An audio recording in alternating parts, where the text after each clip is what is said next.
Merhaba arkadaşlar, kanalıma hoş geldiniz. Bugünkü videomda yeni başlayanlar için kolay ve hızlı tığ işi, hırka, kazak, kırlent, masa örtüsü, runner ya da çanta desenlerinizde kullanabileceğiniz kolay kare motif yapılışını anlatacağım. Umarım sizler için faydalı bir video olur. Anlatımını yapacağım kare motif modelini anlatırken Himalaya'nın koton ipliklerini kullanacağız. Tığ numarası olarak ise 2,75 milim ile motifi öreceğiz. Hazırsanız haydi motifin yapılışına başlayalım. Motifin yapılışına sihirli halka yaparak başlayalım. 3 zincir, halkanın içerisine 2 trabzan,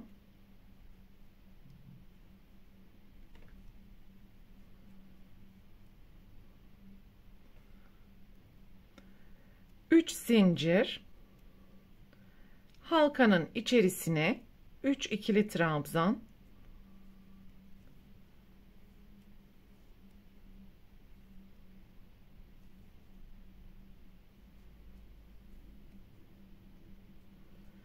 3 zincir, halkanın içerisine 3 ikili trabzan,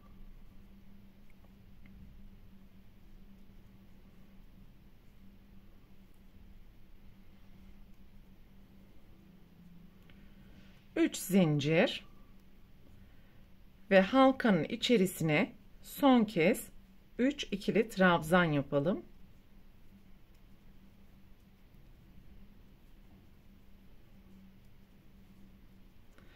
Yan yana toplam 4 tane grup oluşturmuş olduk.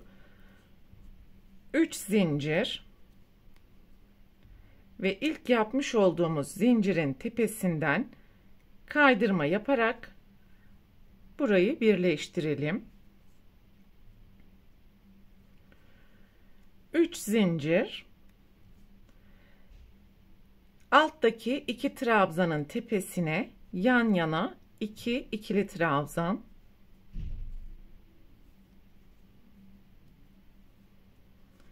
ve alt sırada görmüş olduğumuz 3 zincir boşluklarının tamamına 3 ikili trabzan, 4 zincir, 3 ikili trabzan yapalım.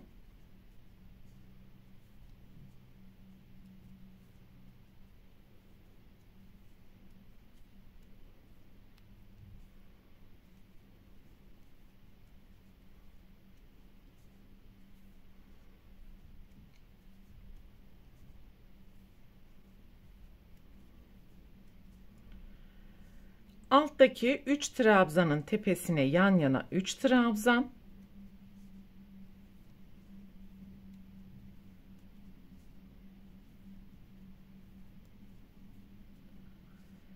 zincir boşluğuna 3 trabzan, 4 zincir, 3 trabzan ve bu şekilde sıra sonuna kadar yapmaya devam edeceğiz.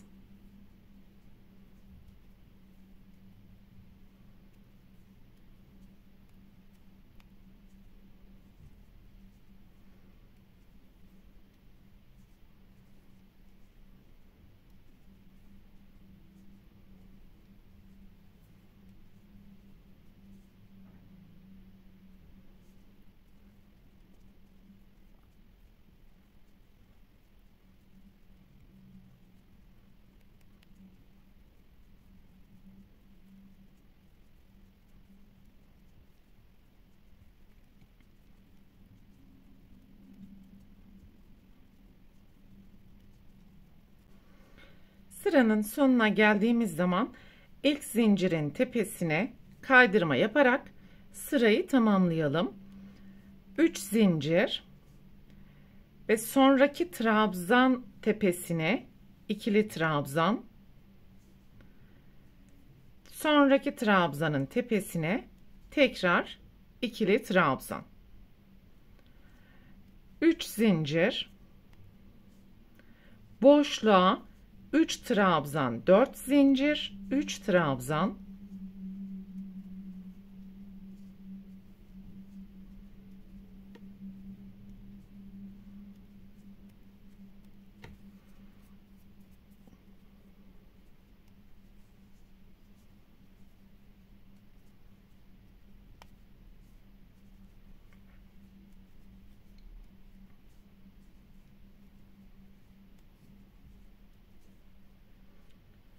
3 zincir, alttan 3 trabzanı atlayalım ve yan yana 3 ikili trabzan yapalım.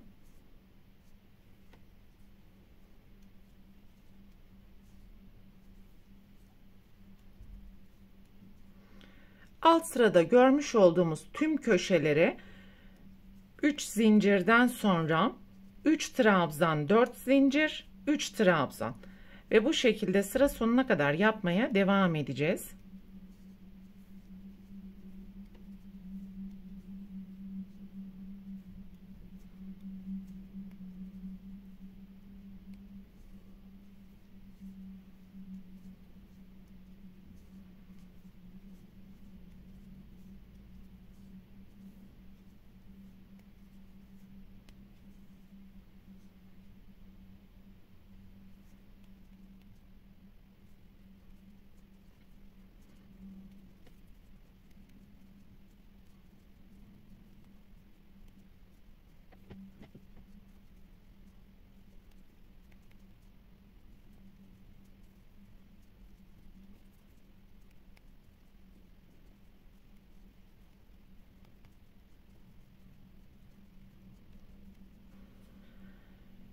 Ve 3. sıranın sonuna geldiğimiz zaman 3 zincir, ilk yapmış olduğumuz zincirin tepesine kaydırma yaparak sırayı tamamlayalım.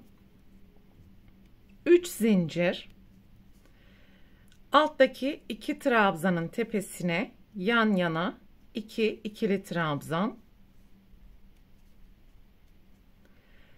3 zincir boşluğuna 3 ikili trabzan,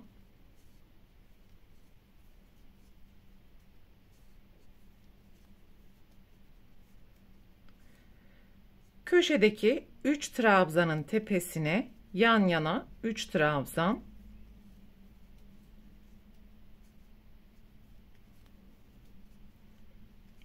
ve bu kez köşe zincir boşluklarına 2 trabzan, 3 zincir, 2 trabzan yapacağız.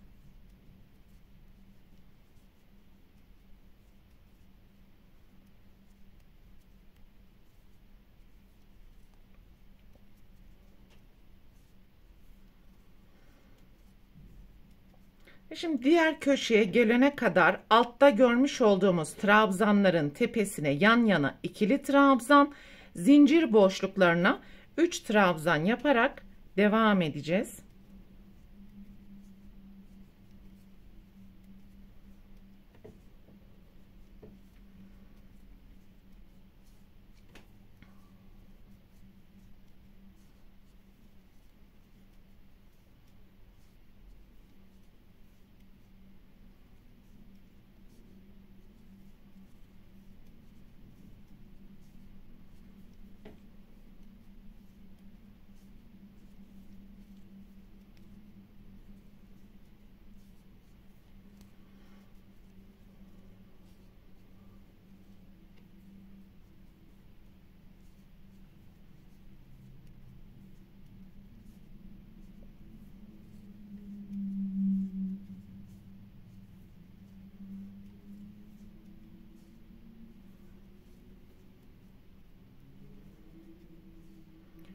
Köşeye 2 trabzan, 3 zincir, 2 trabzan,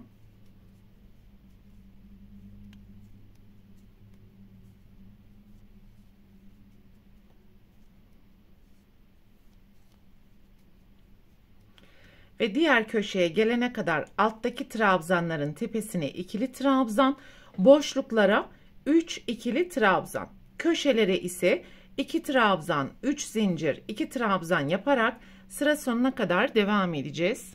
Ve sıranın sonuna geldiğimiz zaman son zincir boşluğunun içerisine 3 trabzan yapalım.